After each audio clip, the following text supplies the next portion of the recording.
I hit go live and forgot to put myself on the screen. Details when you get started. Good morning, and it is morning here in Detroit, but that means it's afternoon for at least some of you. People have asked me to do more of the Saturday streams, so I said, hey, why not? I'm home already because it's Saturday. I should probably just schedule these though. And if there's enough demand, maybe we'll do them on Sundays as well. But I don't mind just, it's kind of a fun hangout here where I just talk to a bunch of people, go live, discuss some HomeLab things, and do some Q&A and answer questions for people. As always, though, for those more in-depth questions, forums.lawrencesystems.com. Because I try to check the forums twice a day, sometimes more, sometimes because I'm a little obsessive. I might be there more often than that. But nonetheless, there's a reason I push the forums as a place because, well, it's just a great place to have a discussion where people get more in depth about things. Because there's always further questions, I guess you could say. Actually, let's pull up the forums real quick. There's always more questions people have, and I don't mind answering them. So through the forums up on the screen, so you know what we're talking about here. You can always just go to latest and see the latest things people are talking about, because sometimes this pops up. And this was a silly one. People somehow read, and I don't understand. I actually, my comment is maybe some of you are non-native English speakers. I'll start with my comment before we talk about what we're talking about. And if you didn't see the title, TrueNAS is going to support IPv6 only. No, they said we're adding support for IPv6 only networks. So if you want to do IPv6 only. Now, people just kept misconstruing this, but I thought this was a funny topic to start with there. Just like, really? I don't know. People are, Willie's right about this. This is one of the problems I have with Discord is if you, and let's pull up some analytics. Let's actually talk some real business data. In regards to the forums, let's give you some behind the scenes look at stuff. Where do you find? Hold on, I'll share with what I'm doing here in a second. I just got to get it sorted. We're gonna say last month.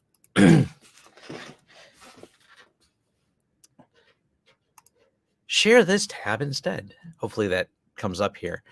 You can have a back end look at the analytics for my forums. And what you're looking at here is the fact that there's 33,000 visitors on here. And this is only the visitors that chose not to block Google tracking. So it's pretty wild when you talk about just how many hits I get on my forums. I think I can share this data too. For those of you wondering a little bit more behind the scenes for how things work, we'll share this tab right here. And there we go. So right here is the daily users visiting my forums. And these are people who sometimes have tracking disabled, but this is actually my forum statistics. And you can see the crawlers, 12,000 crawlers visited on 4/7. So what, two days ago? Wait, yeah, today's 9th, 2 days ago. So you have these, people hitting it. I have logged in users each day, almost 1,000 anonymous people who are just reading 4,202 and another 2,000 crawlers. Why does any of that matter? I mean, cool, Tom, you got stats, but what does that mean? And what that means is frequently when people are searching for problems, because the problem and the question you're asking is frequently either been answered before, or more people have the same question that may not have asked it. So by putting all of this within my forums, people find that question. Oh, look, this is how you do that thing, or this is the answer to the question. My staff have made a joke out of how many times they have searched for an answer for something and found the answer and explanation in my forums. That's one of the reasons I use the forum so much more than Discord, because Discord's a great communication platform, a great hey, let's chat with people. It is very, very poor at problem solving. And that's where it just kind of falls short. It's like great for, hey, I got a question and maybe someone here can answer this question. It's really bad for finding that posted question and looking for the responses in a concise way. So that's one of the reasons I talk about the forums so much. So that's there. Hopefully that's a long-winded but good reason to do this. Also, worth noting right here, Willie Howe has a live stream he's doing today. I will be ending mine. So when you say, but Tom, I want more live stream, just head over to Willie. He's going to be talking tech and doing a live stream this morning as well after mine. So, or I'm doing it before his. It kind of depends on how you look at it. But is that coincidental? Yeah, I messaged Willie. We know there's a lot of the same people. Why even overlap them? I'll talk tech for a little while, and then Willie's in a slightly different time zone, and he'll start his a little bit later. So, for those of you wondering, check out Willie Howe. Let's see here. Just started using Netgate units. Awesome. Love the content. Keith, awesome, and thank you very much. Toledo. Yes, Toledo, man, you're close. You're only about a 30-minute drive from me, so maybe 45, depend. And I think Toledo's like 45 minutes. It's not too far. But you're in Ohio, so it's Ohio. But you got Ohio things there. Sweden, there's a cool place. I've never been there. Looks cool, though. Tanzania. Hey, no problem, Willie. Next week, let's do a joint stream. Looking at calendars. Oh, the best day to do a joint stream would be a Wednesday in 2 weeks. I'll let people do the math on that one. But sure, Willie, if you want, you can even join in this one if you want. Feel free to join in if you'd like. I can send you a link. Just you know how to message me.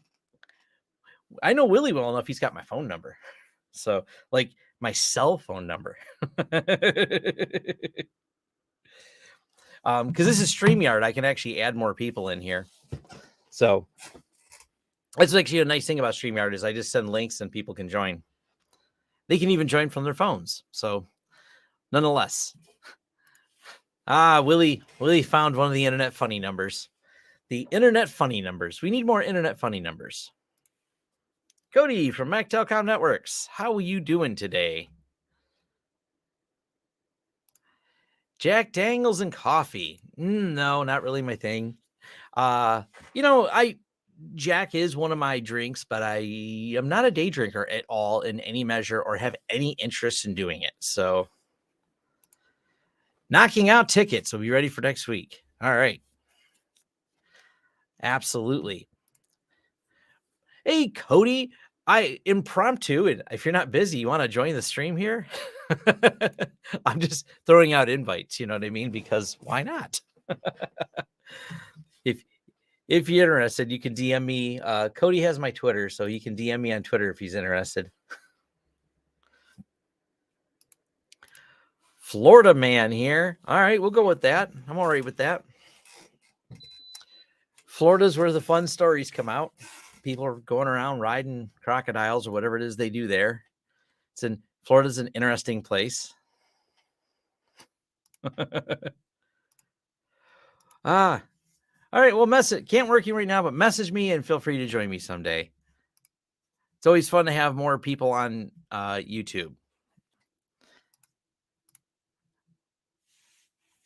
Morning, everyone. How's it going? It is going well because I'm updating things. Oh, look, more things. See, I'm going through and I do manual updates at our infrastructure. So here's our infrastructure at my office, and we're going to update the lab switch. Let's see what breaks if we do this. I don't know if I shut everything down that's running on the lab. We'll find out. So I'm doing that in the background. The UnIFi updates. UnIFi had a bunch of firmware updates, so I'm updating all the firmware I update my infrastructure firmware, and my staff updates all of our business firmware for outsiders. I still stay involved in our side of it as well. Do it live. Hell yeah, absolutely. Ray, you want to join in here? I've been asking people if they want to join. Very impromptu, no preparation. There's no script here. This is just, it's Saturday morning. Let's say hi to people and talk networking. And I was doing this part anyways. I was updating firmware on UnIFi stuff in our office. We got quite a bit. It's always more and more UnIFi stuff in our office. There's a lot of it now.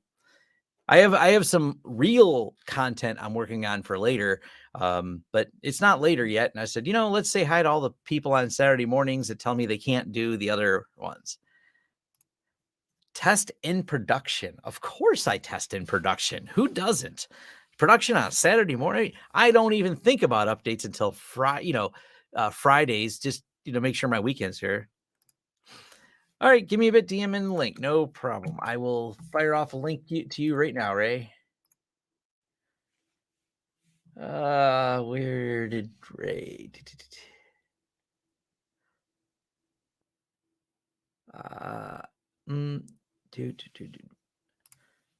Why was I overlooking Ray? You changed your icon and I lost you for a minute. So for those of you who don't know Ray Orsini, he's joined me on the channel before. He is also a fellow tech lover and owns a rather large voice company. So he's got a lot of networking engineering expertise. So do I update firmware on a regular schedule? I update firmware when there's firmware updates. So the schedule isn't determined by me. It is determined by, well, in this particular case, UnIFi. But generally speaking, we keep an eye on firmware updates of things that we run. UnIFi is easy to do firmware updates for. Generally speaking, I never have any problems doing firmware updates with UnIFi. They work pretty well. Not much of a problem. Is there a beta channel for UnIFi? I wouldn't mind testing some bleeding edge stuff on my own Wi-Fi. I don't know how to say this, but I'll just be honest. It kind of feels like some of their stuff might be sometimes a little beta, but overall, yes, they do have a beta channel. I never use it. Well, I can't say never. I don't use it often. But they do. You can go look for like pre-release things, and you can get the pre-release version of a lot of stuff. So still updating. So lab switch. What can we update? This is running off the studio. The front port one is up to date. I can't break that one yet. That one feeds that one.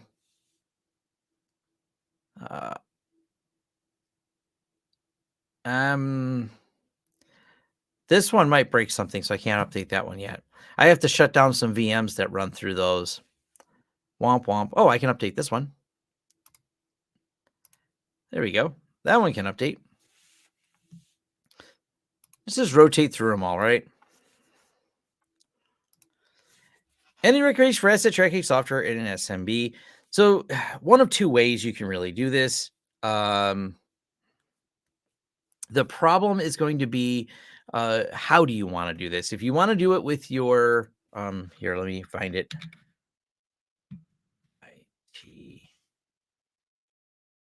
So there is asset management with this.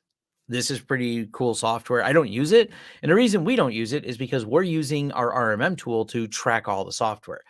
Because we're tracking it with our RMM tool, we don't need this. But if you're not, this is a pretty cool program for doing it. It's called Snipe-IT. It's an open source asset management tool.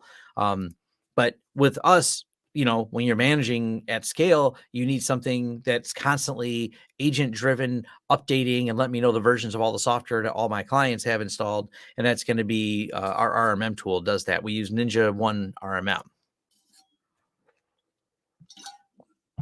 WireGuard question here.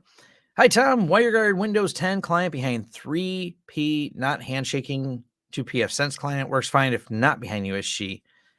I don't know why the USG would block WireGuard. I never use USG, so I can't think of off the top of my head, but their default config should allow ports to go through.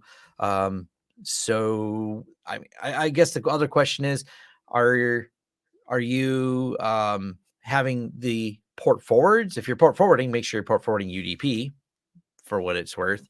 But yeah, not really sure. Do you have our sister checking updates or just log in regularly enough? Log in regularly, daily, hourly, more than anything else. I don't have a RSS feed for everything on that. I usually just kind of, round robin my way through software all the time and check anything that we're running. Is also things our clients run. So, like TrueNAS, there's when I know when there's an update to TrueNAS because I look for the blog posts and I'm usually the one, and getting the notifications inside of TrueNAS. So we spend a lot of time in our lab looking at everything too.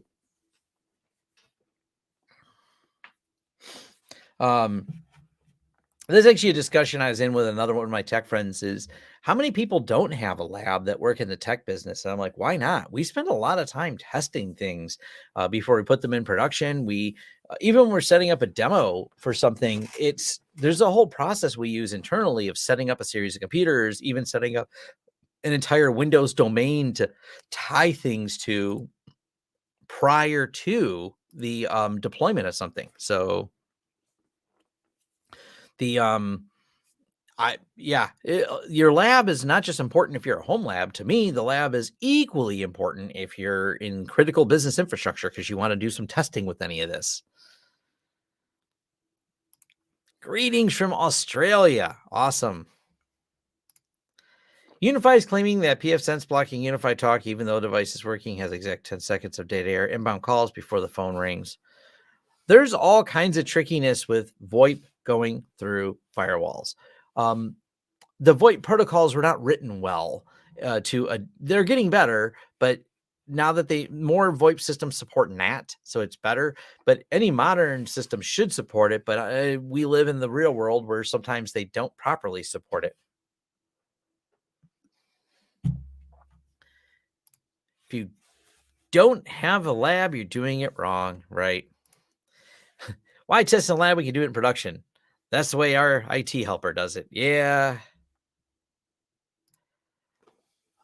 Budget home lab for setup learning. Honestly, it depends. You have to start with what your goal is. I mean, do you want a computer for your lab or do you want a bunch of networking gear for your lab? Do you want a server for your lab or a virtualization server for your lab?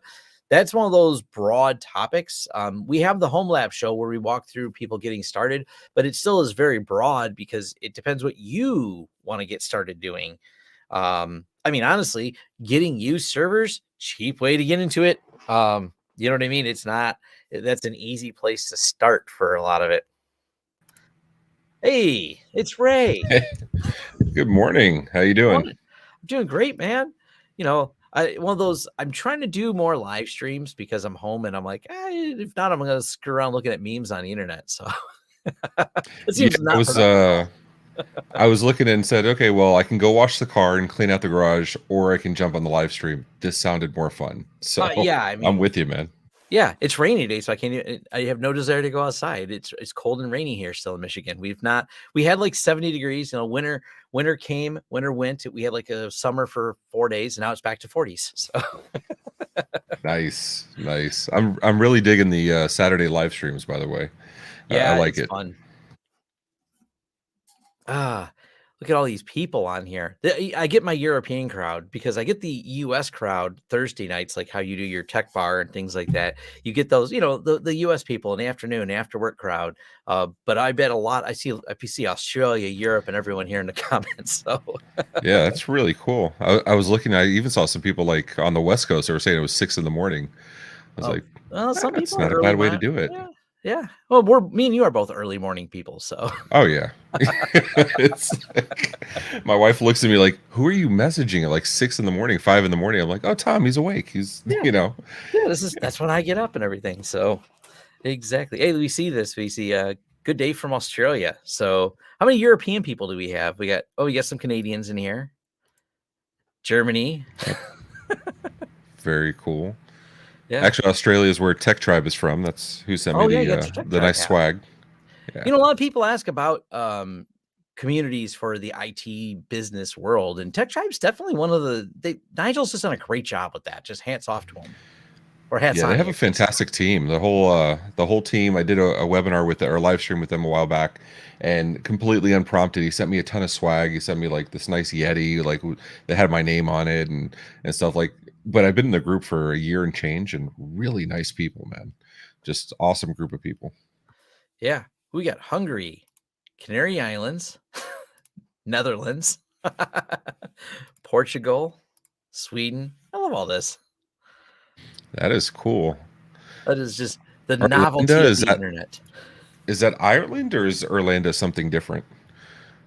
Oh, Looking at Rafaela Andrea Torre Fonseca Veseli. That's a mouthful. yeah. Bulgaria too. Wow. All over the place. South Africa. All right. Oh, what is the name of the group? Oh, let's pull that up. Tech Tribe. We'll give a plug to them, and we'll find Ray's video on this topic as well, and I can throw it in the links here. So this is Tech Tribe. This is their site. It's I could probably put the URL in there, but it's thetechtribe.com. I know other people can't post links. That's the thing. Oh, and yes, it is Erland. It says. Oh, that's pretty cool. I'm gonna have to Google that. Yeah, but Tech Tribe's really cool. Let me find your video for it real quick here on YouTube. Was it a technical deficit video? I'll send it to you in the private chat. Oh, perfect. Yeah, no, I'll paste the link in there. Ray has the tech bar. He's got his new I just did a video. What is it? I'm sorry. MSP. Oh, the MSP dispatch. Yeah. MSP dispatch. Yeah, we're up to 14 shows right now. It's a little nuts. Between dispatch, so Mondays and Fridays with Tony Francisco. We have technical deficits, solving challenges, partner first, subject matter experts, and thought leadership. And MSP Dispatch, you did our launch episode of our breaking news with the Okta stuff. That was fun. So your video is frozen, Ray. Is it really? Yeah. Oh, that's weird. At least you weren't making a really weird face or something. Right? Like when you're that mid sneeze look or something and the video freezes. you know what it is? I normally do that what you call, like, before I go on a live stream, I'll restart the PC, I'll make sure everything else is shut down. And since this was impromptu, I didn't do any of that. Let me drop off and I'll come back on in a few minutes. No problem. Will do. How do you clean data sets on TrueNAS Cloud? You don't need to clean them. The ZFS scrub process that runs, log into that for me here. We'll switch screens in a second after we log in. Or not.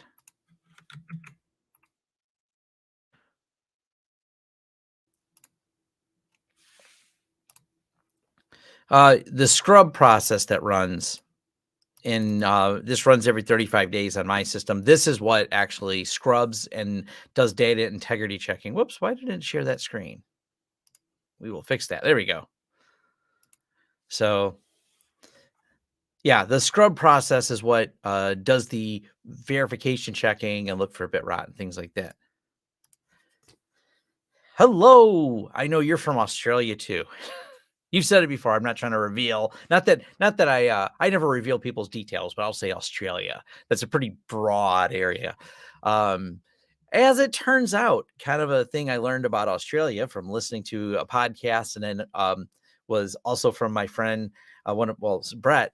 One of Brett's siblings is in Australia, and shipping things there is quite expensive, we learned. So sending things to Australia costs a lot of money right now. So that's not as easy as I thought. I was listening to a podcast. They were talking about the logistics of getting things there in 2022 is a little bit more expensive than usual. So yes. But snapshots from Kubernetes pods aren't really auto-cleaned and will become more and more. Okay. That's a Kubernetes problem, not a ZFS or TrueNAS problem. So, yes, the land down under. That's clever.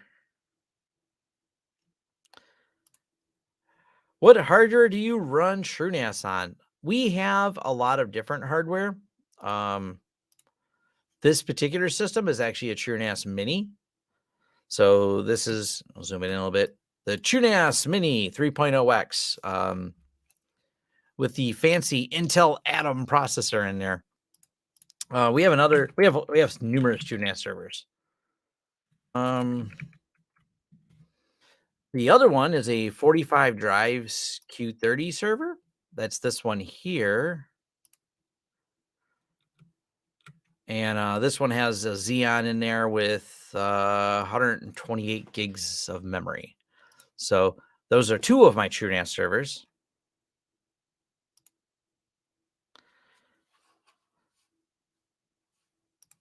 Wi-Fi. Where the wild pings are. Yep. Integrated Kubernetes for scale. Well, I don't use integrated Kubernetes with scale because I'm not running TrueNAS scale in production, so I don't have any idea. That's probably a question to ask in their forums because I don't know. Your scrub task is 16 hours from now. So it's been released, but and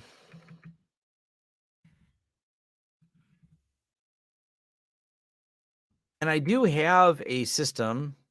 Let me find it.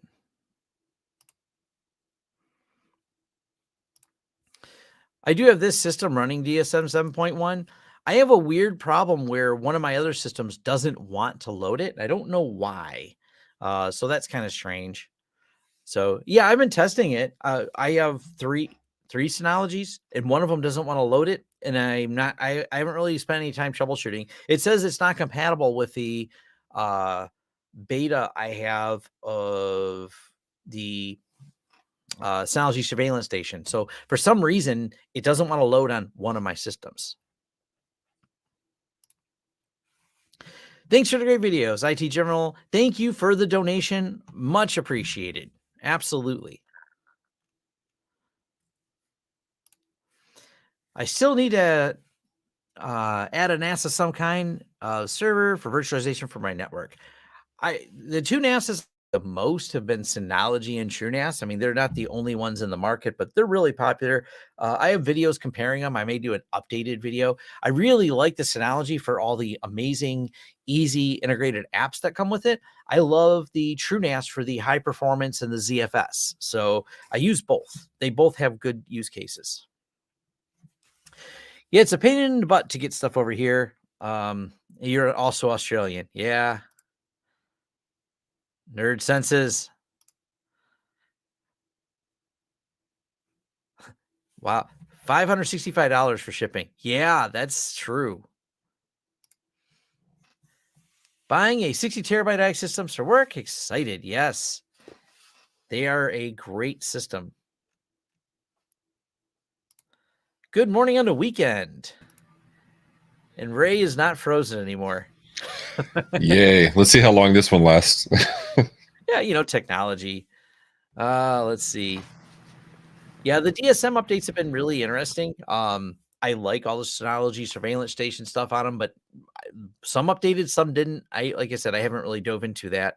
I bought 2 Synology servers based on your videos. The platform, Tom, big thanks. Yeah, and Travis, who's in here, is he's got Travis. How many do you have now? Like 5 different Synologies across your network. Travis is one of our clients, Ray, and he's quite the Synology fan. he's built them 5. He's got them all for different uses, all different camera systems at the business and everything else. It's all business stuff, so it's all production. It's pretty cool.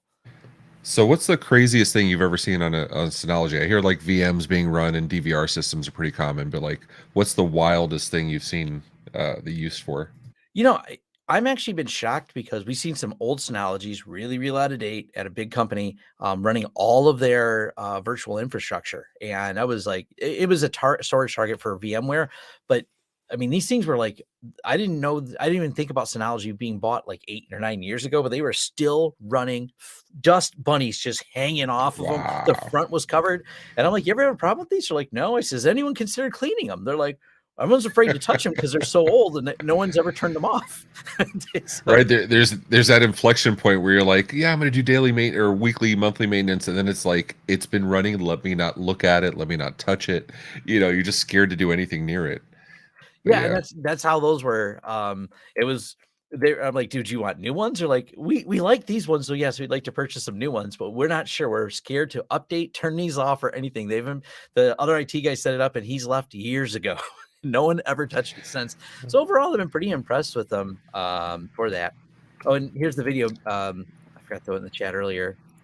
So that's on there. This was I forgot which video we sent. Was it oh yeah, this is the marketing tactics partner first, and this is with Tech Tribe, right, Nigel? yeah, with Yes. Nigel. Yeah. They put out Or a ton of that. marketing content every month. It's ridiculous. It's pretty cool. Yeah. So for those of you that Yeah, are in I don't. IT, I do highly recommend Tech Tribe. It's yeah, I don't feel too bad then. I have a DS214 Plus I've been running for probably 5 or 6 years. And it's sitting under my wife's desk. Every once in a while when we clean, we'll go out and I'll blow it out with a little hurricane canister or whatever. But it's been running like a champ. It has a bunch of old Plex videos and stuff like that. So I'm not following best practice as we often preach to people. So this, which is actually odd because the sun is out. It was raining, the sun's out, and it's supposed to rain again shortly. But I say best practice because I wanted to load mine up with everything. So this backs up my entire company's G Suite. This is also running Surveillance Station. This also runs a bunch of movies with MB, and it's also doing a whole series of time lapses and everything. So I've got this thing; it's running at peak all the time, and it just doesn't fail. So this is my goal is actually to break this one to see if I could just how long can Wow. it keep Just running at a really high rate? We usually, when we plot something out for a client, we'll say your mhm. surveillance station is here, your other device is here for each function, so you don't overlap them and overload them too much. This Synology, for all their greatness when it comes to their software, their hardware is not quite beefy enough to always do everything you want it to do. Yeah, I've heard that pretty much. I mean, and I just use it for mass storage when I deploy them out, so I don't push them too hard. Uh, and thankfully, they do the job really well, at least for that. This is what's kind of cool too. Let me find the video. Let's see. Driveway 1 minute per week. Search. These are kind of cool. It's going to play a little bit slow probably, but it does. A week is 1 minute. So it's going through like months of changes and things like that. These are how I do those That's funny pretty time lapses cool. I posted. It's a really cool feature that it has. So you can just watch snow or people coming and going. They're kind And of you're using novel. the UnIFi cameras with those, or what cameras are Nope, you using these with are all those? Amcrest cameras. They work really Oh, well okay. with the Synology. They're cheap. They have people detection, so it notifies me if there's a car in a driveway, if there's a person in my driveway, or just motion detection. Because I don't trigger on motion, I trigger on object. Because every Okay. squirrel sets off motion, and I have a lot of squirrels because I feed them. So I've Yeah, got quite a few of them that wandered to my I place. grabbed a few Amcrest a couple of years ago. They were like super cheap, but they were PTZs. They were real easy. I put them outside my window, and they worked really well for a long time. Gotta go find those again. Yeah. There's Travis. Tech Tribe is great. Absolute plethora of knowledge and industry folks who want to help. Yeah, it's just a great place Yeah. to have a lot of conversation. So Yeah, G-Ball asked, "What's happened? Why does my computer require so many restarts?" So at the start of COVID, I did something I haven't done in probably 10 years, and I decided to build my own computer because why not? yeah, I don't get a lot of chance to game, but I figured let me build a big honking gaming PC. And then I connected, the pain. I've connected every USB device imaginable, right? Like a bunch of Stream Decks and video capture and everything else. And it is nowhere near finely tuned as it needs to be. So I get USB congestion every once in a while. I get random driver errors. And you know the story of the shoemaker's kids go without shoes. Yep. I never have to. It's not my daily. It's not my. I have other PCs if I need stuff to happen, so I don't worry about it too much. But and restarting every day is easier than just diving in event logs and seeing what exactly is going on. So it's my fault. It's not the PC. Yeah. But Oh, we can blame Windows or something like that. So there we go. Yeah, let's blame Windows. someone may have noticed this right here in that video. They're not wrong. The truck, we always drive the Tesla, and me and my wife both work from home, so we literally don't leave the house. And if we do, we take the Tesla. Or like yesterday, I went to work twice. I walked there both times because I'm relatively close to my office. So yeah, you're right. I have, like, the gas. People are complaining about gas prices. I'm like, I don't drive. Like, I don't go anywhere. And the store, the grocery store, if I'm feeling ambitious, I actually will walk to the grocery store because it's only 2 miles, and that way I've left the house. Like, wow. Yeah, in Miami, you don't walk anywhere because you get that whole, you know, it's sunshine 1 minute, raining the next minute. It's nonstop all the time. yeah. If I seen someone ask about cameras, they're Amcrest cameras, but if you look, I did a Synology video very recently this year. Synology surveillance station and advanced motion detection with Amcrest cameras. I don't just stop at the cameras. Plugging them in doesn't make them work. The advanced motion detection requires Synology doesn't have an automated setup for this. We'll just say that. You can't just say, hey, there's the camera. Tell me when a human walks by. You have to log into the camera, and then you have to set the Synology up to receive the data. It's not hard to do, but it is documented in Synology's RTFM, but people don't RTFM. So I made a video. Never. Yeah. So nonetheless, I have a video not just describing the cameras, but how to use them and which models support and which ones don't. Because I did what not everyone wants to do, and I don't blame them. I mean, I bought a bunch of cameras and figured out which ones worked and which ones didn't, and so that was because that's not a well documented thing. I mean, that's the right way to do it, in my opinion. Just buy everything and then figure it out as we go. My my wife was laughing at me because, you know, now with the new car, I was trying to find like the most comfortable way to mount my cell phone, right? Whether it's like the cup holder with the stick or like the air vents or the suction cup. And so I literally bought all three. And my wife's laughing at me. And I'm like, I'll test it out and I'll return. It's Amazon. Yeah. I'll return whatever we don't use. It's not a big deal. Exactly. It's as simple as that. So Tom's garden gnome is a truck. Pretty much. That is yeah. I did drive it the other day. Me and my son wanted to go somewhere and it was just pouring rain. The brakes made that grindy noise because of all the rust on them. I was like, I should drive this a little more often.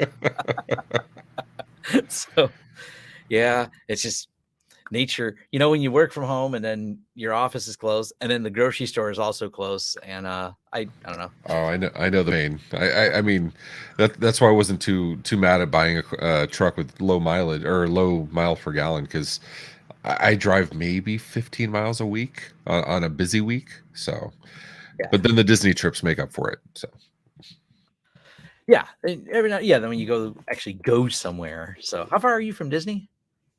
about 3.5 hours. So Okay. we go fairly often. Yeah. Yeah. And then we're doing a trip to New Orleans in May, at the beginning of May. So we're going to drive up there. Oh, cool. And I'm going there too. I don't know when. I don't think it's May. Cool. I think it's June. Whenever my wife says we're going, it's in the calendar. That's exactly, instead of me doing one of my conferences, she has one for compliance. So I'm like, oh, let's try. I haven't been in New Orleans in 15, 20 years. I'm like, let's drive up. Let's go. You know, it's a cool place to be. Yeah, So. there's good food there. That's on my list of why I want to go somewhere. Anywhere is what's the food? Oh, yeah. Do you check out like new hot sauces? Like when you go, like I do that for bourbon, right? Like if I go visit a new city, I'll go to the liquor stores and find like what's local to them.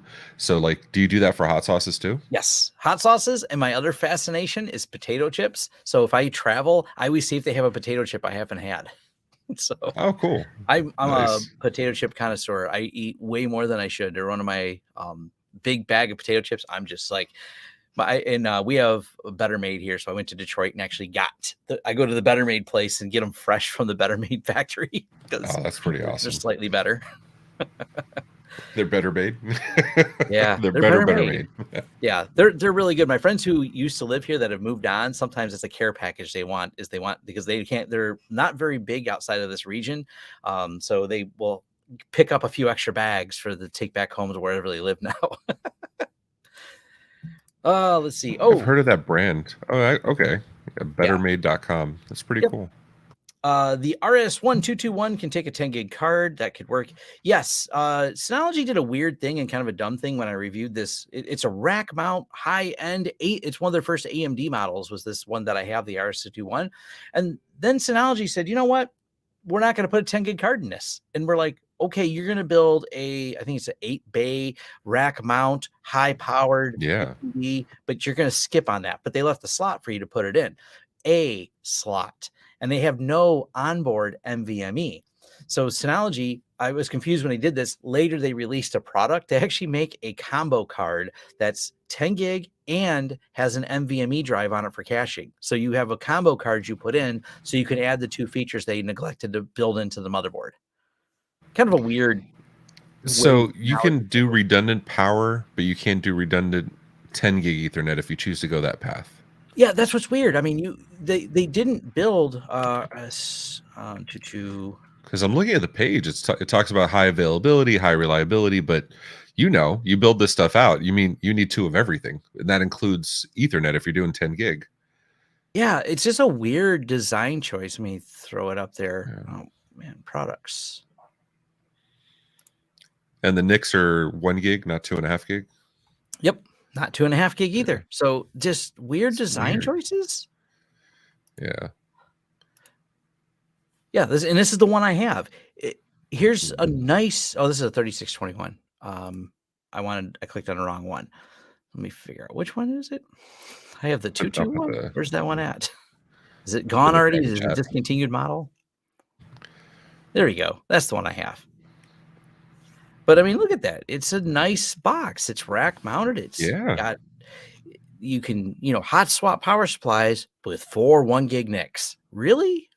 4 1 gig NICs? It's a shame. Yeah.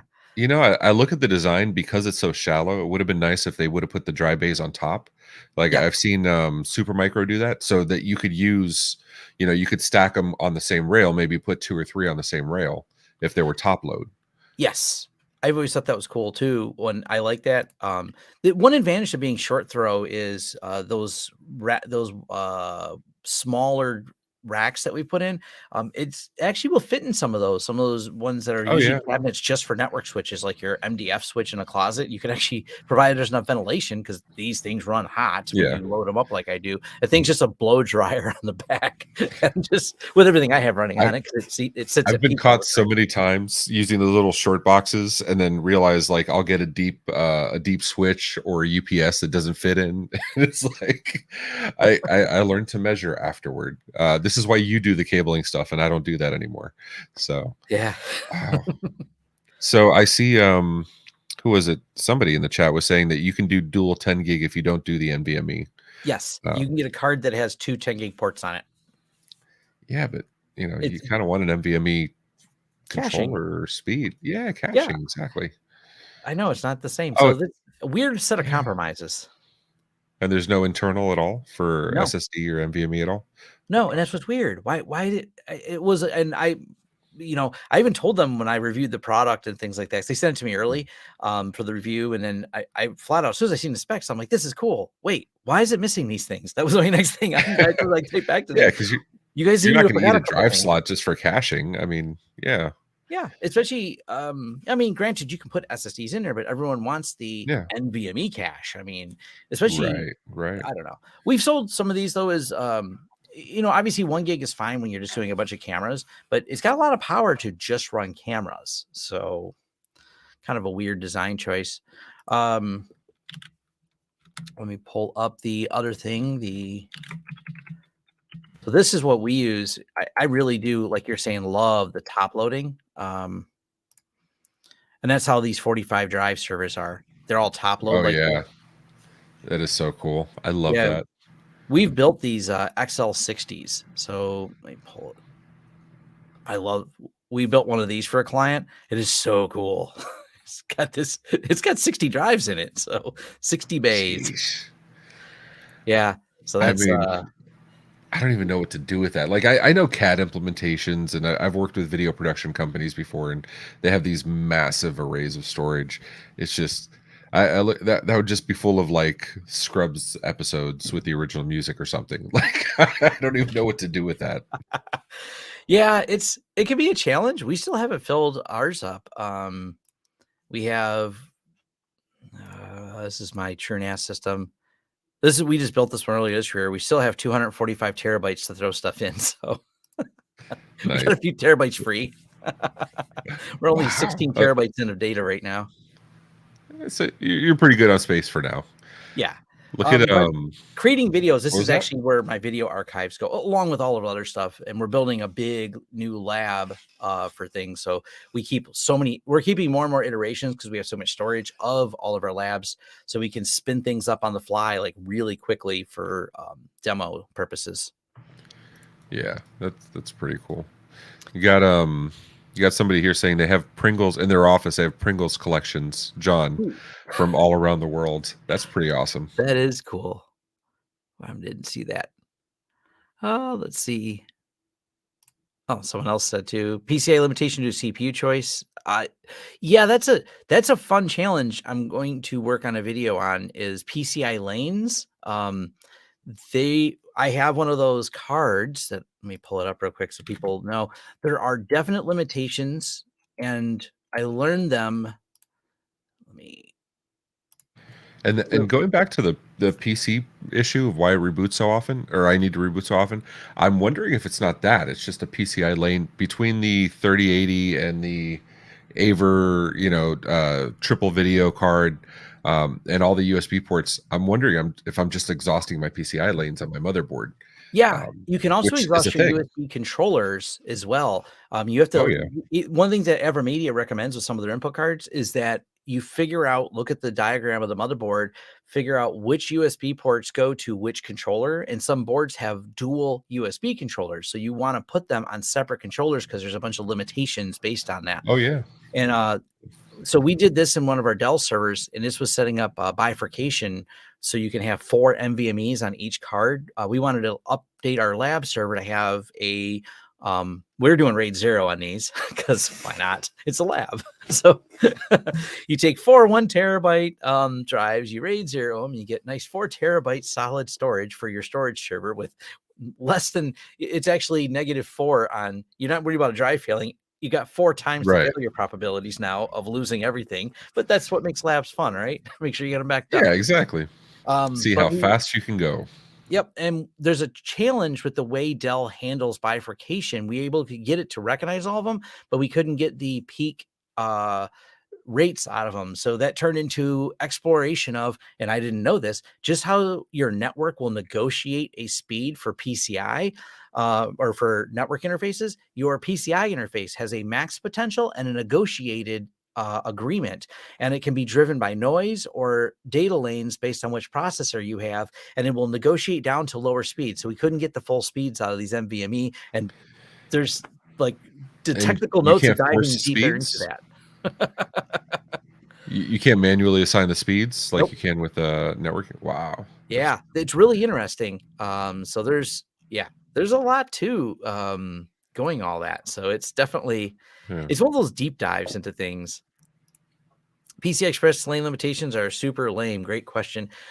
We also learned with some of the AMD processors, sometimes the board has all the lanes enabled. There's not enough lanes to the chip. So in certain model motherboards, it really will depend on a combination of the motherboard and the processor having all the lanes and all the pins and where they're connected to. So It's crazy to me that something with 4 NVMe drives is only going to take you only have a by 8 instead of a by 16. yeah, Like, they can pack that much in there. That is pretty awesome. yeah, it's really neat how all that works. Like you said, it's fun, and this is some of the stuff that me and the staff are playing with. Actually, here's the picture of it inside the Dell. I got to pull it back out because it's not working the way I wanted. We have a whole nother motherboard set up. We're setting it up in there. So yeah, and actually now that I'm looking at it, I wonder who did that crimp because it's not the best crimp, but I guess it's good enough. The jacket's in there. It's probably a It crimp works. I did if it's not. I do not crimp well. There's a reason I hire people. That happens in the office all the time. I bet if I would have had my PC built by one of my techs, it would have been fine.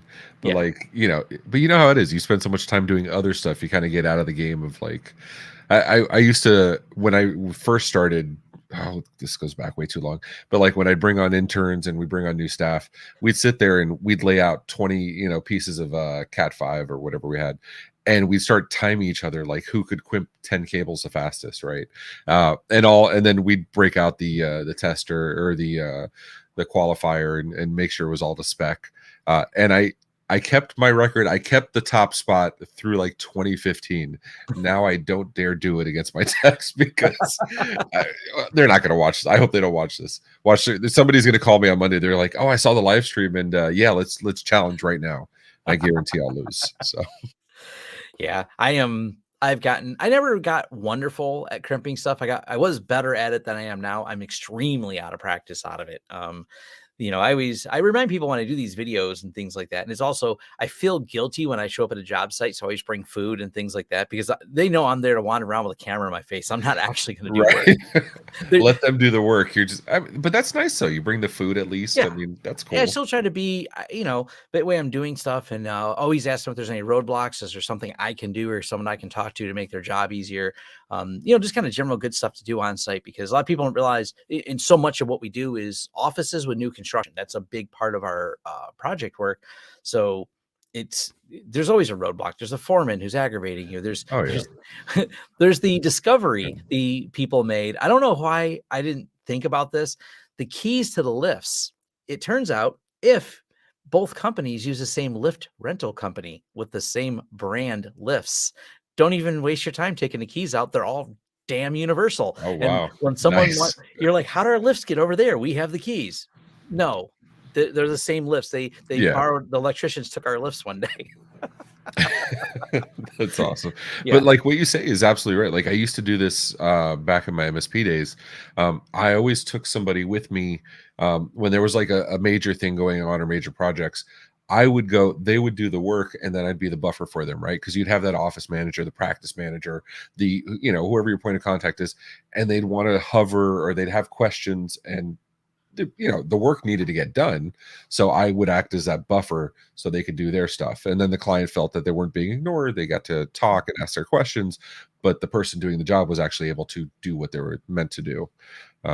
Not enough can be said for that. I mean, if you have the resources to do it, if you're an IT shop, what Tom's saying, absolutely right. Please go do that. Absolutely. This is what I mentioned earlier. I think it is the AM4 is the one. This is where I always will. I won't say it in a live stream with confidence. When I'm reading on my videos, there are like notes, so I'm saying the right model numbers. But this is what my employees pointed out that. And one of the things I thought was interesting, we have one of our AMD boards that has 2 NVMe slots on there, but you can't use both of them if you set up the PCIe lanes differently. The settings in the BIOS will determine. Matter of fact, some of them will even disable SATA ports when you turn on that second NVMe. So you can't go, oh, cool, I got 4 SATA ports and 2 NVMEs. You might not. So, now that Frag says that, I think that may be what I'm running against. I have some SATA SSDs, and I have my 2 NVMEs on my motherboard, and I'm wondering if that's what I'm coming across right now because they don't all work. And it's one of those things, they're just extra drives. I'm your tour guide, Ray. Actually, I'll walk around with the clipboard and start pointing out, and we'll do like picture photo opportunities. But yeah, I wonder if that's what's going on. This is pretty cool.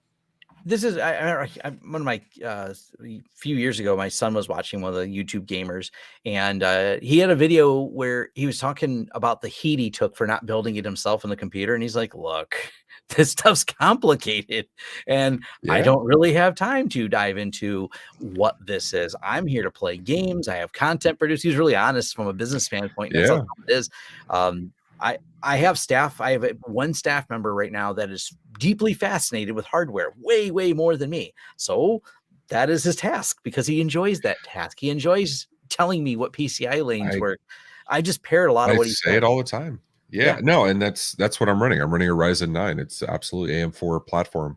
I'm building like you just did it in your basement, which is phenomenal. I love it. I'm jealous. But I'm doing the same thing in my office. I'm building out another studio at real office, not my home office. And so the PC that's going to be there, I'm just going to buy one. I'll buy one pre-built because I just to not run across the same issues again. I did this. This was fun. It's beautiful. It's RGB'd out like, every 12-year-old PC wants, every 12-year-old wants to have their PC have RGB everything. But the next one I'll probably just buy from Origin or from whoever, whatever's the best deal at the time. Yeah. And even like, do you have a Micro Center in Florida? No, I wish we did. We don't have Fry's. We don't have Micro Center. Well, I know Fry's closed, but yeah, nobody has we Fry's never anymore. had either of them. Yeah.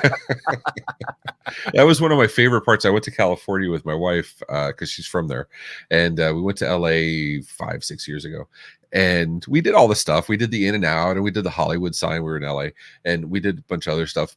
But my favorite thing was she went to go do a bridesmaid thing. Her best friend was getting married. And I went over to a Fry's. Like I spent like 5 hours at a Fry's. It was like Disney World for me. It was the most coolest thing ever. Yeah, we make the pilgrimage. It's all of about 45-minute drive from here. That is one of the places I do go. I spend way too much time there. My wife knows. Then she's like, "Where are you going?" And she usually wants to go wherever I'm going, just because it's like time to leave the house. But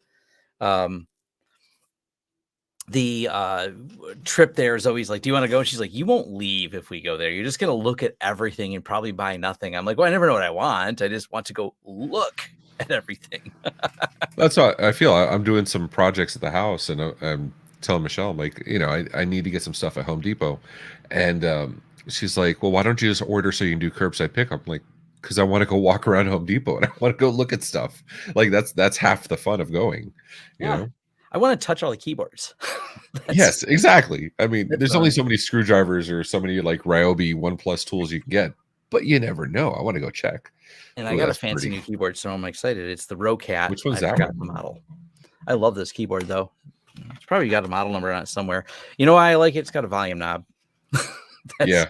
And See, it's of that's course the a really nice mechanical, and I can do all the fancy colors with it. See that and here's the justification. So we were watching videos last night, and my son, he got in trouble, so he's not allowed to watch TV. So we were talking about the MSP Dispatch episodes because she brought up Elon Musk getting put on the board of Twitter and buying the 9.2% stock or whatever. And so she's like, she didn't know about it. She brought it up. I'm like, we just talked about this on Friday. So we decided to start watching, and Gio's like, I can't watch TV, and we're like, it's the news. It doesn't count. So we put it on.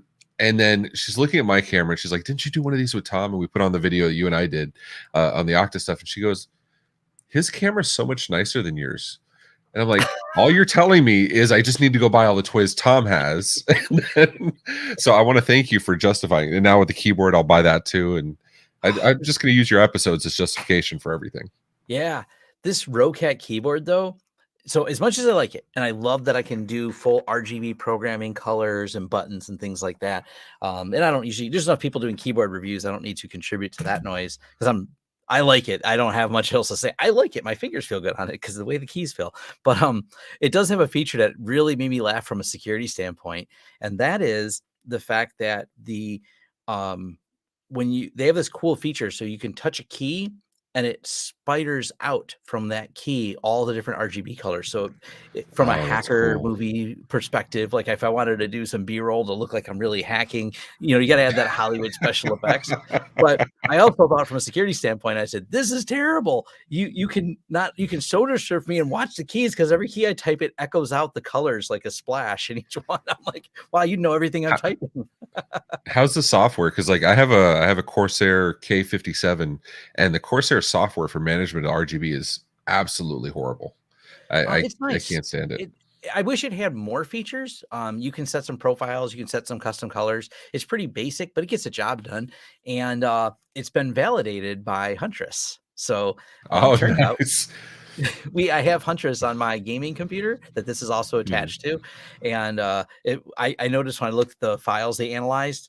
So and they don't analyze them if they don't know what they are. So apparently before me having this, they hadn't had anyone who had both Huntress and a Rocat keyboard software. That's awesome. So they made me laugh going through logs. Those are good guys over there. Yeah. What was the it was a gaming company. What was it that you plugged in the USB or the mouse or something Razer. like that, and you could Yep. use it. It was Razer, yeah, that Yeah. you could use it Privilege to take escalation control. through that. Yeah, that was nuts. Microsoft. Ooh, So Bavaria. there's a good Look at that. security topic here. Oh, we got people from all over the place. Let's see. So, Yeah, oh, mega. Hi from Bavaria, a part of Germany. nice, nice. So one of the weird things that not everyone realized, but it came out pretty fast. So you probably remember the NVIDIA hack and then things getting signed with NVIDIA's drivers. You're like, oh, certificate revocation should take care of signing with NVIDIA drivers. But then the details came out and it turns out they had an expired NVIDIA driver. So you don't even need certificate revocation. But then the Right. hacking reports came out where they installed using fake signed NVIDIA. And now you're head scratching going, wait a minute, how does certificates work in Windows? Well, Steve Gibson did a deep dive into this. Turns out Microsoft doesn't care about the dates on certificates. It's irrelevant to them. Well, how ridiculous is that? I saw that, and it was, talking about, I mean, so Chrome enforces certificate revocation because it uses its own store, or who was it? Firefox uses its own store. It's where I know one of them uses their own, but it was like, but Windows is aware of the revocation. They're aware it exists. They know, they just don't do anything about it. It's not enforced. It's like Nothing about MFA. it. If it's not enforced, it doesn't count. Yeah, it blows my mind that Microsoft does not have that for their driver. So their driver signing, there's been so many problems around their driver signing to allow backdoors into systems. It's mind blowing. And the reason for not doing it, of course, is compatibility. And I kind of get it. Let's say I have some 5-year-old device and that device isn't supported, but I have drivers for it. And there are drivers for Windows 10 for it. Now, what do? If no one will sign the new version because the company doesn't offer new support, but I have the old drivers and they work to get this device working. Do I abandon support for all those people? And my answer really is put a checkbox on there that you have an unsupported device, Right. check the box and install it. Because that way the enterprise environment where that's less likely to be a problem because we have more cookie cutter standard installs and we're not usually in the enterprise world attaching a bunch of rando stuff there. And the ones that are, those are separate computers in some other area for some niche thing. We have a bunch of computers that we've locked down for a client because they don't want to replace their $200,000 CNC machines because it only works with Windows 7. It doesn't like Windows 10. I could tell them to upgrade, but that also requires upgrade a CNC machine. They're like, yeah, that's 200 grand for each one of our 7 machines. No, they work and produce parts and make us money. So we're not replacing them because the company that wrote the software is hot garbage and says we don't support Windows 10, even though they still are in business. Their answer is keep running Windows 7. But even though the CNC, I mean, we had that with automotive, right? Like you have a ton of automotive. Like we'd have that with automotive where the company sometimes would just be gone. The companies are 20 years old. They wouldn't exist anymore. But that's a machine that, that auto shop or that body shop needed daily they'd be shut down without it. And, it'd be 50 grand, 100 grand to replace it. And they just couldn't. They couldn't support it. So it's like it's a catch-22, right? You can air gap it. You can, I've seen tons of times where like somebody will virtualize it and then start running it off or DOS box or running whatever, doing their thing. But it's just like to know that a business, if that's that single point of failure, that it can all like just crumble if that one thing goes down. It's crazy. But then you have the opposite end, right? You have like what was it? Wise Security Now last week. Wise was older models they were refusing to update security patches for. So it's like, what do you do? Like, what's the catch-22? Oh, that is so cool. But like, it's the catch-22, right? Do you require a company to update old equipment knowing that it's out there with security patches, or do you just say this is end of life and it has to be replaced every 5 years, 10 years, or whatever? Yeah, and it's a valid question. It's a challenge on there. I mean, this is actually one of our clients actively right now. They still run this. And I was there doing a check disk. That's what the screen is I'm zoomed in on. And I took a picture. I made sure I, redacted the company name in there, but I'm going to say they're big enough. You may or may not have some of their products in your house. They're distributed to places like, Lowe's and Home Depot. They manufacture stuff that goes into large stores and is sold there. And they're like, why would we replace it? They have rows of these things. They're not one. This is a big factory in Detroit. And It's interesting to see, That but is they still run awesome. OS 2 warp. We clone drives for them to keep them going because they're like, ain't broke, don't fix it. And in case you're wondering about the security implications of that, it's security through antiquity. It's so old, no one knows it exists anymore. None of the new privilege escalation methods can breach it because you just can't use it. And who was it? Alexander? Oh, no, Dan L. talking about the number of customers that have web portals that need IE to run is ridiculous. And I Yeah. agree. I mean, and that's the same thing. When I used to work at the police department, it was the same thing. We had stuff for FDLE and FCSE, NCSE, where we had to use terminals, or we had to use IE10 or IE9 to access stuff, which is mind-boggling to me. But Yeah. what are you going to do? Yeah, it's just like that. And I've been to Travis. I said one of our clients in his place. They have a big HVAC system, and but yeah, it's these are real problems that he has too. Really antiquated. What's really where that gets even more in depth is I learned all kinds of stuff about picture like 15-story office building type of HVAC systems. Those things are garbagely insecure. We've helped set up, and we have a client that's got numerous buildings around Detroit. So we've been fixing and segmenting networks.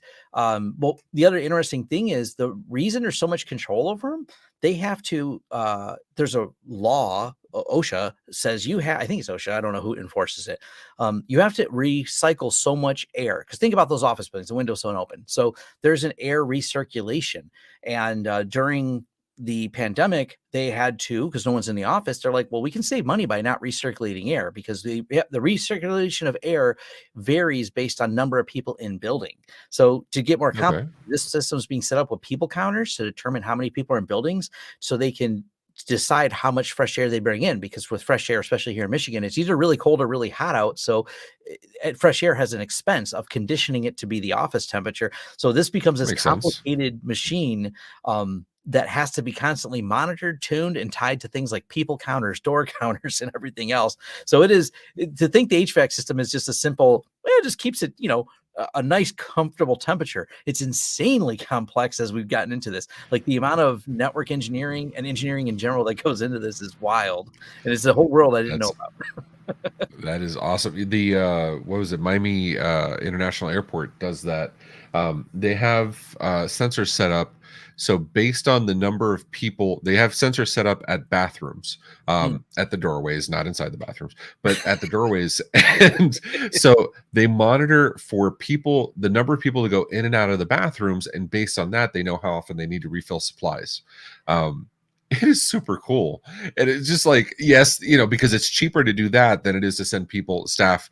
I mean, Miami International Airport, it's several miles of walking all over it, than sending staff regularly to check supplies over and over again. So they were able to reduce costs. Yeah. Pretty awesome. Travis says MyOSHA has their version of that. So, okay, they're the ones that enforce it. He would know because he's got I'll tell you offline. He does some cool stuff. I've been to his facility, so understanding all of that is there's a lot. It's one of those things. It's those, you think that's a simple technology, and then you're like, oh, there's a lot to that to making everything that works for that. It becomes very interesting. We had a That's awesome. interesting coffee company. We didn't do the work. My friend did the programming work for him, and we just were discussing it. They were building a series of, and this is just a chain of coffee stores, but they're local, but they also sell a lot of their coffee, and they're really, that craft imported, we roast our own stuff type of place. But the thing they needed to do was they built a series of hoppers that had weight on every one of them that would determine the run rate. So instead of trying to figure out how much left, because that's actually harder to determine because it's very manual with the employees of how many bags are sold and things like that. Or what if someone spills a bag? They would always just measure all the beans in the weight. And that's how they would constantly know when they were stopped, what rates they were going through coffee at, and what rate they were selling at, and when they needed to replenish when the bag got certain levels. And these are like 200-pound hoppers they were pulling out of in the back area to pull to the front for packaging. It's a really slick system when it was all done, because then you had dashboards to say, all right, how many pounds do we have of every coffee at any given moment? No one has to measure it anymore. No one has to monitor it. It's monitored from the source, and then the back end people make decisions based on that and predictions. So it's kind of cool stuff when you get into that. So on the micro scale of that, there's a coffee I have a coffee service that delivers beans to the house monthly, but because everything is a service today, right? But there's a coffee service a buddy in the UK told me about that actually it's an internet connected scale, and when you put your coffee bags on the scale based on the weight, it knows when it needs to reorder. And I like the idea of a service. That just seems like the most complicated way to accomplish that, Yeah. right? Like I could, there's so many other ways. I think that's just like a solution in need of a problem kind of thing. Yeah. But at a giant scale, I think that's pretty awesome. Yeah, it's kind of neat. Giant scale for each one of them. Here's an odd question. I wanted to address this though. OS2 got a bad rap, like BOS. Did you ever use BOS, Ray? Did you ever hear of it? No, I used OS2. I never used BOS. So BOS was, I try to remember the people behind it. They were basically making an open, I think it was open source, a Mac-like operating system before Mac was what it was. And this is like 90s stuff. It was all object. So instead of having even command line, everything was drag and drop object. You even like when you wanted to load drivers, you would copy the driver files as objects and drag them around. Everything had this Oh cool wow. icon interface. It was really advanced for the time. And brilliant people were behind it. They just couldn't beat Microsoft at it. So it was like a competitor in some ways to Linux, but it had this weird niche because it didn't run Linux binaries either. It ran BOS and its operating system. So it What didn't was the have adoption like? I mean, was it enthusiasts like me that was where it died. okay? Fair enough. That was where I was like so excited someone recognized BOS, but that's it. I think Tom liked it, and it wasn't before Tom could run around on YouTube telling you how exciting it was. I was just So informed. there was at least two This is people. awesome. At minimum, there was at least two people. Yeah, there's this guy and Tom who liked it. Yeah, that's always Oh, man. This is I think you talked about this, and me and my friend yeah. Chris talked about this. Did you see what's his name? Quinn something. He did a write up on this as well. I referenced his because I think he covered some of the topics on there too. It's a topic that's really interesting because I don't think it puts Ubiquiti in a good light. No. You feel the same way essentially, right? Ray? It's kind of like ego trips. Yeah, absolutely. I mean, and that's kind of the thing, right? Like we talked about it. The angle we talked about it on Dispatch was that you know it, it was an employee with beef, right? It wasn't Krebs has a ridiculously like he is meticulous about the research he does, the background he does, making sure that he is widely respected by every single community. And this is not a guy that just screams the sky is falling every time he puts something. This guy he knows his stuff.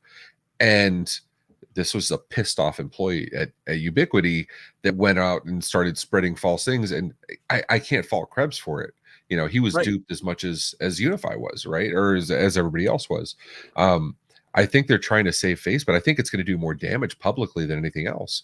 I mean, we went from sympathetic, like, oh, you had an inside threat. That's a hard thing to protect against. That sucks. And now you're like, wait, you're going after Krebs? And Krebs is in an awkward position because, he called the person Adam. We can defer that Adam was, or infer that Adam was Rick, right. or Nick, I mean, but it's one of those weird things that he doesn't want to violate any journalistic integrity. So of course he doesn't want to say who his source was. And right. But Krebs, if he did validate someone on the inside, he did his due diligence and confirmed the person worked for UnIFi. So I don't put him at fault for this.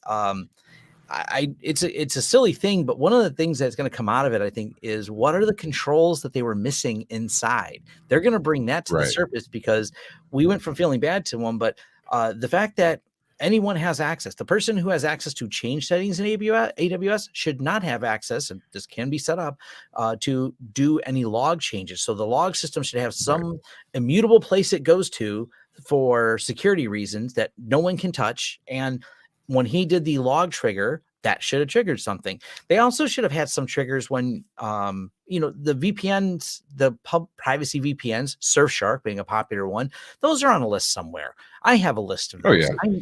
You should trigger on why did one of my employees log in with a privacy VPN? That's an unusual login. What they usually don't log in, because they're working from home, but why would they privacy VPN in? That should at least trigger an audit. Oh, lost audio, Ray. Always muted at least once per live stream. But your org's going to have their own authentication methods, their own VPN methods, right? Whether using Tailscale or whatever else, they're going to have their own methods for offsite access. So to sit there and say there's always something, and you're exactly right. This is the thing that they're going to come back, and they're, it's going to have a harsher light looking at Ubiquiti and saying what could have been done here. I wonder if they would have. I was thinking about this week after doing the story. I wonder if they would have gone after the Times or the Post or the Journal if they had done this. And they did. They all reported on it, right? Yeah. And I think they would have. I think they would have, because that's pretty standard fare going after a newspaper if they call it, libelous or whatever it is. It's just, it feels weird for them to go after a security researcher. You know what I mean? It's going to be harsh on them because right here, discovery is almost always going to trump lots of things.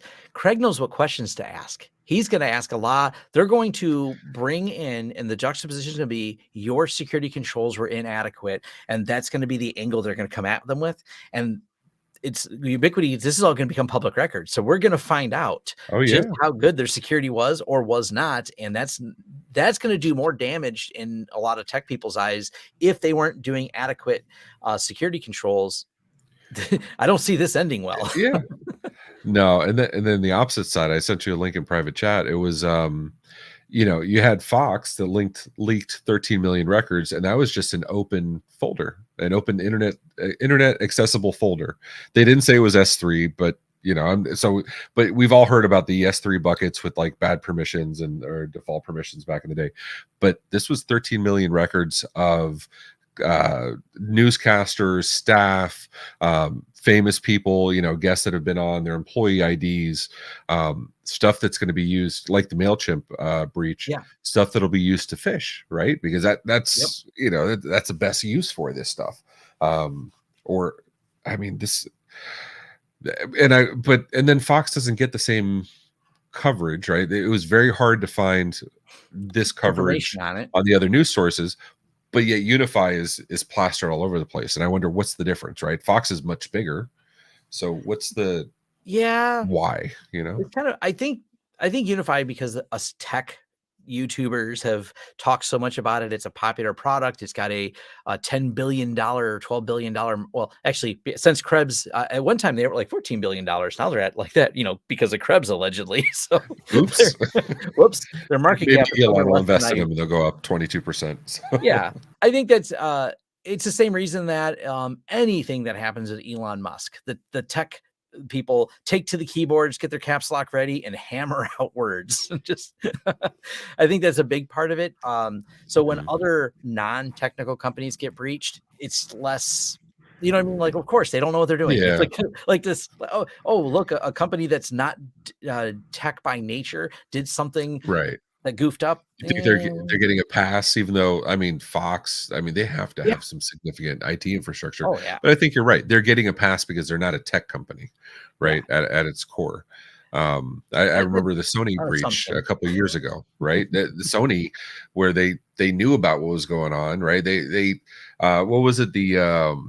Their CTO said, yeah, we knew we had these glaring holes, but it was cheaper to pay the insurance if something happened than it was to protect against, something happening. So it was a thought out risk. And of course they got popped. It was, I don't know, man. I had a friend that worked for Cisco at the time, and I wonder if he could share his war stories. I'm sure he's wrapped up in legal stuff, but I know over a beer we shared stories about just how bad that Sony hack was, because he was the one unmessing it all up. He says he'd never seen someone set up stuff so wrong. He's like, there's best practices, and there's what these people did was worst practices. Like everywhere I looked, it just one more thing set up wrong. So just any I like Astrocat's comment. It's like DNS. It's always S3. It's always S3. Yeah. You're not wrong. It's funny. We speaking of S3 buckets, the reason it's S3 buckets is because permissions is hard, and we held some. We'll infer what may have occurred here. We will not say anything that violates anything that wasn't said in a public forum, and I'll let everyone put pieces together if they want to spend some time Googling. But basically, someone shows up, and I know who this someone is personally, and we had these hacking events that we did, DC 313, DEF CON 313, they're local hacking groups here in Detroit. And there, if anyone's never heard, in the best, this person did save themselves, and I contribute the people there talking to this person to saving their career a little bit, even though the breach still happened. The argument was given because after they did a presentation of what pen testing is and some differ reports and going through scenarios and things like that, we all just hang out with pizza and beer and discussion afterwards. And someone come up, and I know where they work, and they said, so hypothetically, I've been trying to get better AWS training. We kind of have buckets exposed. We kind of have everyone with the same permissions with around 90 developers. And I'm like, and I just right away stopped him. I said, well, I know your work and I know where you're going with this. So what is the real question you're asking here? And he goes, well, how do I cover myself? And so we went through the entire prudent man argument, which is a legal position you put yourself in to not only document that you said to do these things, make these changes, but also emailed it all in writing. And if you were not trained on something, getting training in writing, getting all that stuff in writing, and also taking those emails and printing them, stapling them, and having them in another mail server, because the day it hits the fan, you maybe find yourself blamed and locked out of your mail server with all the evidence that you tried to do something. And about a year later, there was a news report. And then what happened was all of that. Yeah, they found some AWS buckets completely not configured and linked a bunch of data. And it was an infamous breach by the big company.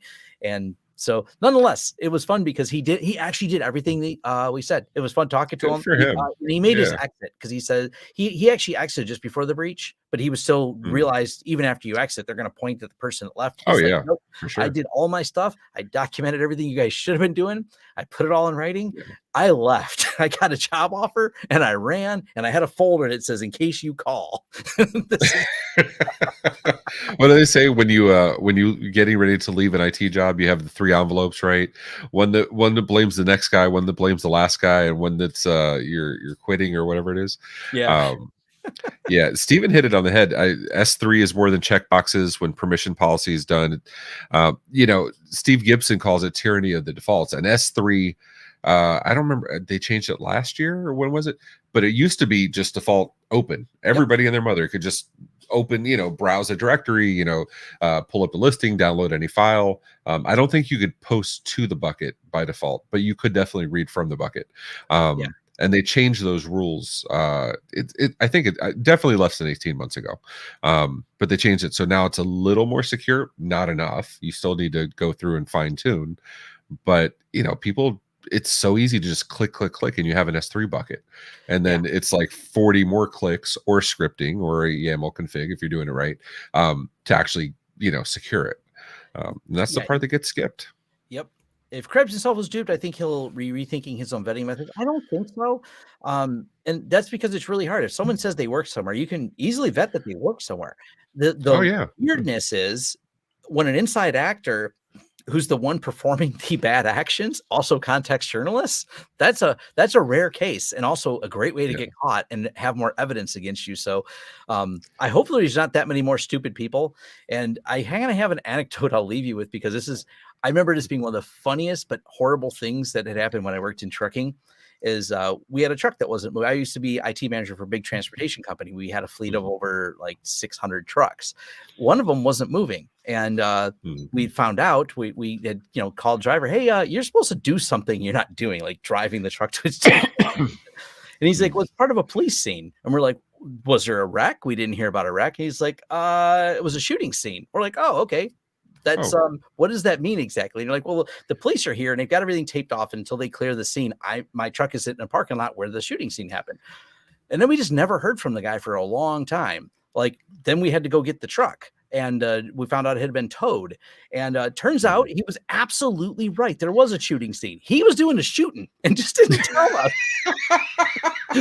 Leaving out minor details. Those Minor minor, detail, minor. and everyone's like, it was such a confusing thing because he had called us after this, and I don't know Oh, what led man. to it. It was a some type of domestic dispute. People didn't die. He just shot someone in a domestic dispute, but somehow still Wow. they didn't. I don't know the details, and we couldn't find anything out. They're like, the police Yeah. wouldn't tell us anything because it's out of state, and they're like, well, your truck's here. Mhm. That's what we can tell you. Come get it. And we're like, okay, but that was like, That's we're, awesome. we're like, is he gonna be? They're like, we're gonna have him for a while. Don't expect him to make any Yeah. deliveries. Is all we'll tell you. I said, fair enough. He can't make bail. We can tell you that too. That's So we were great. duped. We thought it was involved. We're like trying to figure it out. Turns out, I mean, he was accurate in what he said. There was a shooting. Yeah, I mean, he didn't lie about it. He, may No. have withheld a few things, but Yeah. no, but like Travis is right though. So, and that's standard fare, right? Like you talk to any journalist, finding out if the person giving you the information has any kind of vendetta or any kind of gripes with who they're reporting, or just leaking on. That sounds weird. Who they're disclosing information on. That's standard fare for journalists. They Yeah. absolutely do that, and I'm positive now. Will Krebs take this back and maybe think of ways he could prevent it in the future? Maybe. I mean, we're all like that, right? We want to just strive for perfection.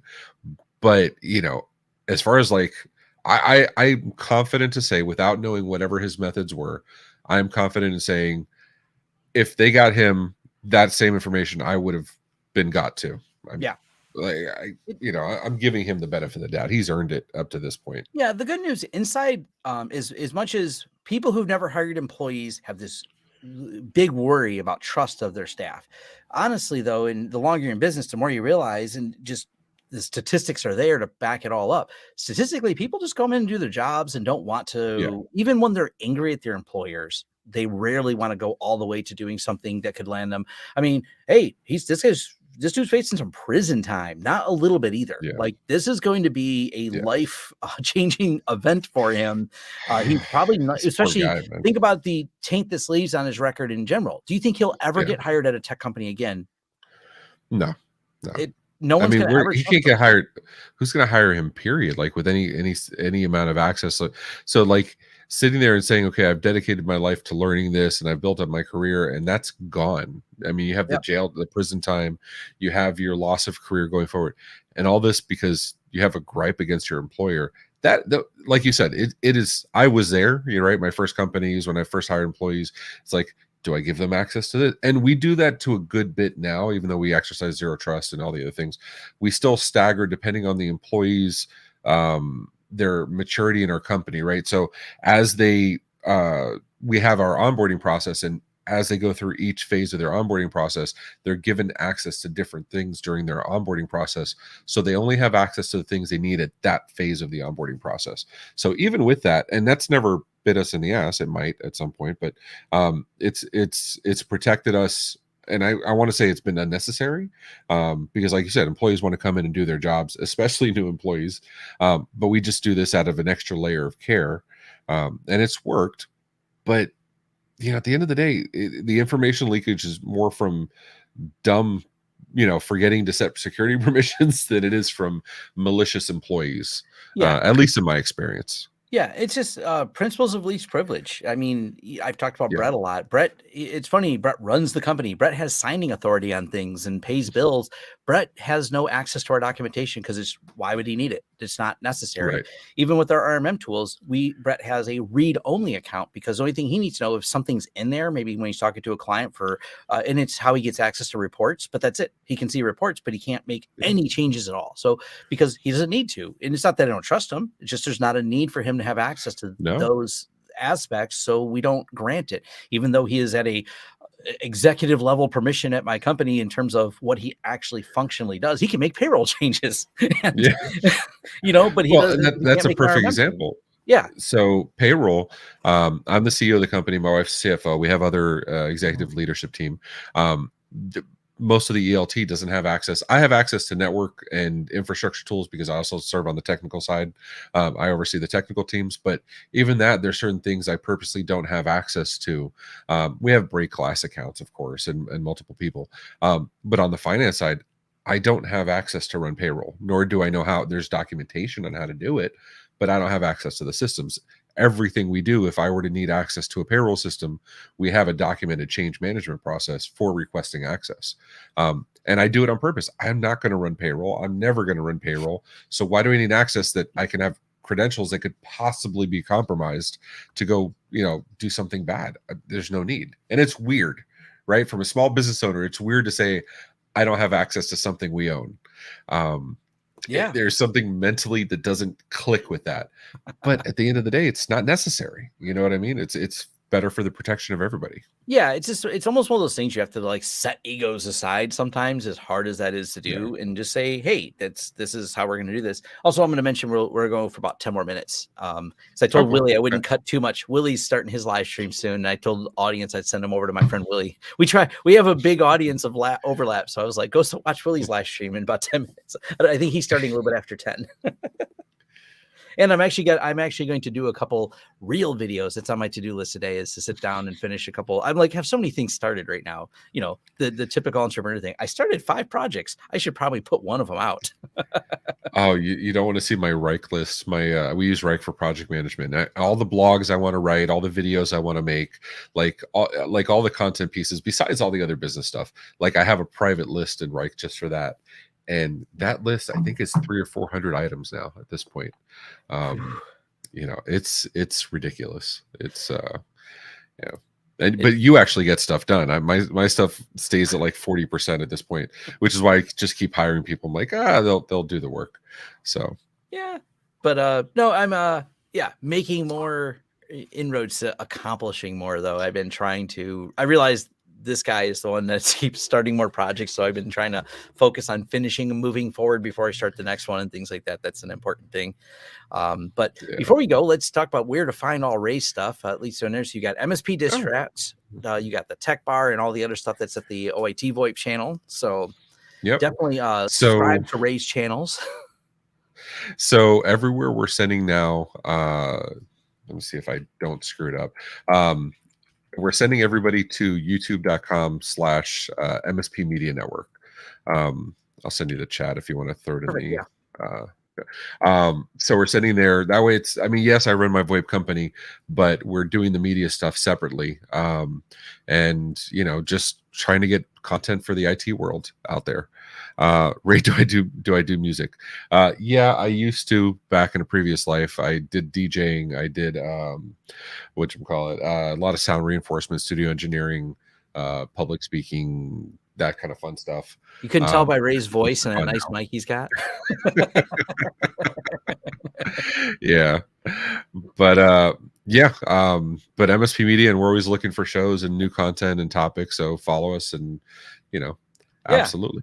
Me, Ray, and there's a few others, like I've mentioned, Willie and Learn Linux TV. All of us are trying to put out there.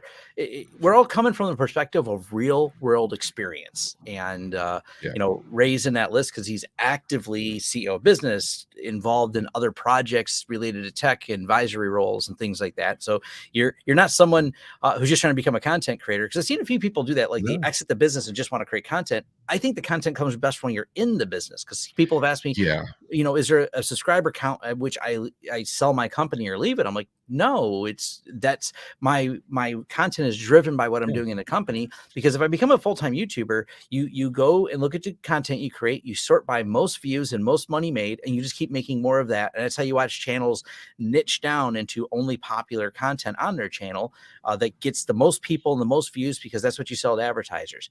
Because I'm not beholden to advertisers and I'm trying to get content out there in general, it gives a better mix. And of course, I stay relevant, because 2 years out of the business in tech, you're like, I remember the tools we used 2 years ago. Yeah, that company tanked, remember?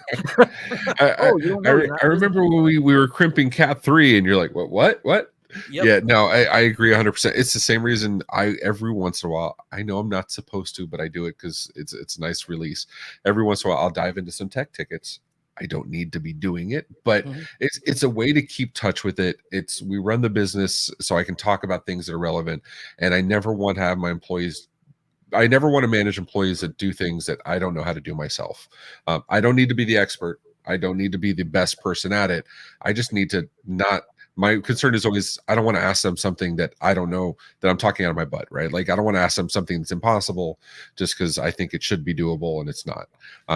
But keeping touch with that, running the business, talking with clients, talking with partners every day keeps you in tune, and the content really does come from there. I can tell you firsthand. I've talked with Tom and we talked about content, and he's like, yeah, but these get the views and these get the watch time and blah blah, but it's never I'm going to make a video because of that. I'm going to make a video because this is really cool stuff. So Yeah, it's and I like the appreciate it. CrowdSec video. I knew wasn't going to be the most viewed video on my channel, but I think CrowdSec's amazing, and I'm working with them. I'll be a black hat Yeah, there with them.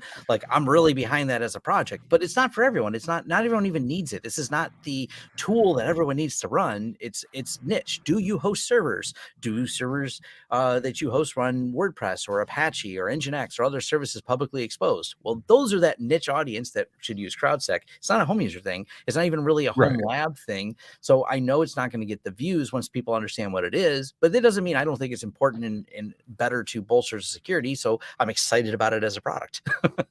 Definitely. That's how I found your videos, how I found Tailscale. Actually, you told me about Tailscale a little before you did the videos, but and you didn't invite me on today because we planned this. I woke up and I Your was looking message. at and the thing popped up and I'm like, oh, it's Tom. Let me see what's going on.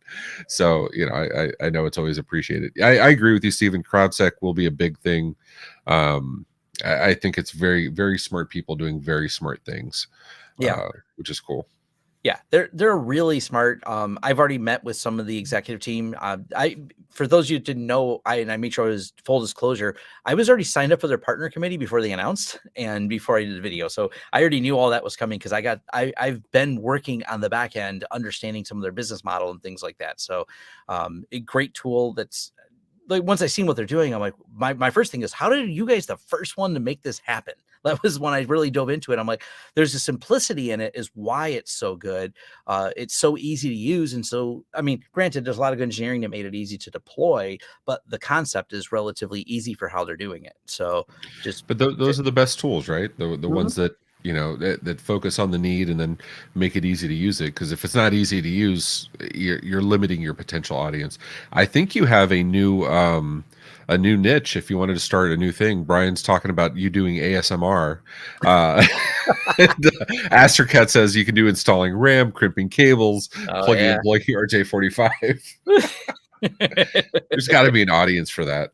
I'm positive there is. But I'm not there. That's not my thing. I'm driven nuts. I have to. Yeah, I'm not big on any of the ASMR stuff. That actually purposely annoys me. It's annoying. Yeah, Steve Jobs that I know of never did them, and I don't know that it's true, but there is that old thing that Bill Gates did that a couple times. I don't know how true yeah. that is. I, Um, I've seen the same things floating around the internet. He would do customer service calls every once in a while, or he would sit on desks every once in a while. Steve Jobs, I can't imagine he would be the best no, CS rep. no. So I think one of someone that wrote a book about Steve Jobs, and I one of the funniest things, they interviewed a lot of people that interact with him, and they had an ex-girlfriend in there. Granted, take a grain of salt, ex-girlfriend, but they Right. said, yeah, he may have been a enlightened Buddhist, but he was still an asshole. I love that Oh quote. yeah, but And I love that. Like Steve Jobs, like there's a lot. I'd like to follow these people and learn from them. Like Steve Jobs was notorious for if you didn't have a purpose in the meeting, he wanted you the hell out of the room. yep, And we practice that internally now. He did a lot of other stuff we didn't follow, or we don't follow. I would love to get a new car every 30 days, so I don't have to get a tag. That'd be freaking awesome. yeah, But he was a but flawed there's person stuff like to any take other away. human. Yeah, And he had some exactly. brilliant ideas in between. I mean, it's Elon Musk is the same way. He's eccentric. He says some smart things. He says some really dumb things. Sometimes we just wish he'd shut up. Yeah. So Yeah. But yeah, Steve Jobs was probably the Gordon Ramsay of tech. yeah, Calling that's people true. donuts and Someone had said you didn't know his reactions made you unsure when you showed him something new, whether you're going to get a hug or something thrown at you. Both of those are common reactions from Steve. There wasn't a lot of middle Yeah. ground. But one of the things I loved reading about, I forgot which book it was, talked about the Steve Jobs effect, where he would walk in, and this is Yes. the catch for a true leader. He would walk in and he would talk to you about accomplishing these things that seemed impossible, but he was so passionate, he was so energized on it, he got you ramped in there. So when he left the room, you were on board saying, I'm going to do this impossible thing, we're going to get it done. And then he leaves and you realize, wait, how the hell are we going to do that? But it was known as Steve Jobs effect. I think it was awesome. Yeah, I thought that was cool. I've heard that same thing talked about him. It's interesting because he was just really like that. It's funny because I'll leave you guys with this, some more humor. I answered a customer service call the other day. I got a couple staff on vacation, so I went and hung out at the office for a little while. That's why I walked there the other day, and I decided to answer the first call that came in. I regretted that. This is I don't even know how to describe some calls. So they didn't want to open a ticket, of course. They called, and it says you should have had your ticket ready. That's actually part of our voicemail prompt. Just have your ticket number ready. But they didn't have a ticket for this reason. We get computers, set them up for clients, and ship them to them because all of our clients are local. And we'll prep them and ship them. First problem they had was the laptop, the nice new Lenovo laptop that we set up and preloaded all their configuration on so they can just log into it. They said we didn't do the job. I'm like, we didn't do it. And I'm like, huh? We didn't set it up? Yeah, I don't think it's been set up. Wait, you don't think it's been set up? Why? Well, I cut the tape and it still says Lenovo on it. And what my staff had done with the box was they cut the Lenovo. We always use razor blades. My staff takes care of taking anything out of boxes. So they cut the Lenovo tape. They then put clear tape over it so it still looked like the Lenovo tape. Wow. So That's this, nice. the clear tape we use, whatever. Yeah. And because of that, when they cut it, they thought they were cutting a Lenovo tape. Then when they unboxed it, it still looked like brand new. And I'm like, yeah, my staff take and put all the packaging back and wrap it back in the Lenovo thing. And we're just, if you watch a couple of them work, they're just meticulous people who clean things. So it was put together too well, but she didn't turn it on because she was mad that it was so well kept. There's no way we actually did the things we said. And she wanted to really talk to the technician. And I'm like, well, he's not available right now. He's busy. And he was actually standing over there because he's like, what is this? I had a speakerphone. And I'm like, this is the weird argument. And I'm like, try turn it on. I don't want to turn it on. So I talked to the tech to make sure he did his work. And I'm like, well, but you can answer yourself right there. Just turn it on. Power button. I don't want to do it. I'm just like, and I'm looking, he goes, don't pass it to me. I'm just like, I love that. Turn it on. If it's not the way we said, call back. Okay, I will call back. Okay, I'm positive you will. But there's value to that. When we used to unbox phones in the office and prep them, like I would get on my staff, like put them back in the little sleeves, like make sure, like we don't need to use the handset cords. Leave them in the box. We'll use our own, like because there's a joy that comes with unpacking something in its pristine state. It's like Christmas, right? And we all love open those boxes, and everything's nice. And if it's nice, not nice packaging, we complain about it a little bit. So I love that you take that kind of care, putting stuff together. Yeah, and matter of fact, we don't even unbox their power supplies because a lot of times we almost always are getting the same Lenovo laptop, so we have a power supply sitting on the desk. We take the minimum out of the box because then we don't have to put it back or accidentally forget something. It's also a self-preservation skill here at some point of no one wants to ship something and go, you forgot to put the power supply back in the box because that means you have to go through the process again. So there you go. New policy. Place a note on the box that says, yes, you did your job. Actually, we should put something in there. Put candy in the box. There you go. We used to, not chocolate though. No. So we used to do, actually we do that now. So we get our phone shipped from our distributor, but they have OIT VoIP stickers on the phone that seals the box. So they know it's been prepped and everything's all brand new and in brand new state, but it has our sticker on it. So they know, it came from us. Yeah, that makes sense. Maybe we'll have to revise that a little bit, but I don't want to make rules for the exception because this is the first time anyone's heard a call like this. And this person was emphatic about it. And I'm like, I'm not even sure how to address this because they don't want to turn on their own computer. And I'm like, I got nothing. You're nicer than me. I'd be petty. I would have called back and be like, so did it turn on? Was it everything you wanted? This is why I don't do calls. All right. For that, I'm going to wind it down. I see my wife is messaging me going, I would like breakfast now because I don't know, breakfast time or something. It's 11. Yeah, 10:18. I got to do the same thing. So I'm an Yeah. hour. It's 10 o'clock here, but I need to do some breakfast too. So Yep. All right. Well, thanks everyone for joining. I showed you where to find Ray. Head over to Willie's thing. He should be live now, and so you can keep live stream going all morning. It's like Saturday morning cartoons with YouTubers. it's not bad actually. Not a bad idea. So I'm going to end it here. Thanks everyone for joining. Thanks, guys.